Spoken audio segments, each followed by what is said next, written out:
All right, today we're cracking open the case file on a pharmaceutical giant, AbbVie. Now, on the surface, this company looks like an absolute slam dunk for an investor. It's a real cash-generating machine. But, we're going to dig a little deeper and see if the evidence really holds up under scrutiny. And just so we're all on the same page, our entire investigation today is built on a really fantastic, thorough analysis by the folks at saveinvestcompound.com. We're using their research, which was published back in January of 2026, to build our entire case. So what's the central question we're trying to answer? It's not just, is AbbVie a good company? We're asking something way more specific, something that really matters to an investor's bottom line. Can this company actually deliver a 9% annual return over the long haul? Let's find out. Okay, it's time to follow the trail of evidence. We're going to examine the business model, comb through the financials, and then finally tackle the valuation to reach our verdict. So, our subject is AbbVie, a powerhouse in the biopharmaceutical world. For years, its absolute blockbuster drug, Humira, was the engine driving everything. Now the company's in a big transition to its successors, drugs like Skyrizi and Rinvoq. But the real story, the clue that gets every investor's attention, starts with one absolutely massive number. Get this, AbbVie generates nearly $20 billion in free cash flow every single year. I mean, that is an incredible amount of money. This is the financial muscle that pays for the dividends, services all that debt, and pulls investors in. It's our headline clue right here. But in any good investigation, things are rarely as simple as they first appear. A cash machine like this, it should be a sure thing, right? So what's the catch? There's got to be one. Let's dig in.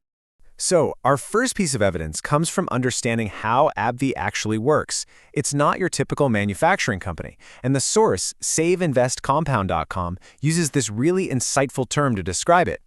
They call it intellectual property farming. Think about that. AbbVie's whole business is basically creating these temporary, legally protected monopolies on its drugs. They pour money into R&D, they secure a patent, and then they have this limited window of time to make as much profit as humanly possible before that protection just evaporates. And this quote just illustrates the core risk perfectly. A company's moat is its competitive advantage, right? Well, unlike a brand like Coca-Cola that lasts forever, AbbVie's moat has an expiration date stamped right on it. They have to constantly, desperately find the next blockbuster drug, or the whole thing could sink. It's a perpetual, high-stakes race against the clock. So we've got a risky business model that produces a crazy amount of cash. Let's see how that conflict plays out when we look at the company's financial records. This is where the evidence really starts to get interesting. And here is the paradox laid bare. On one side, you have that incredible strength, that $20 billion in cash flow.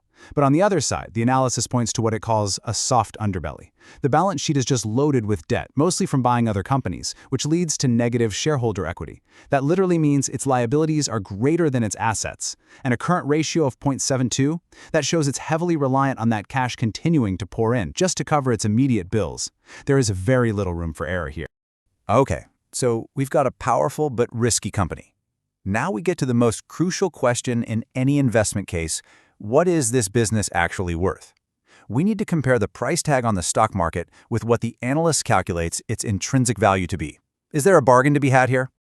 And the evidence here is, well, it's stark. The analysis from saveinvestcompound.com calculates AbbVie's intrinsic value at about $158 per share, but the market price at the time was nearly $220. I mean, that is a massive, massive gap. So what does this mean? It means instead of buying $1 of value for, say, 70 cents, you're being asked to pay a huge premium. This gives us a negative margin of safety of 35%. In our investigation, that is a huge red flag. It represents significant risk, not a bargain.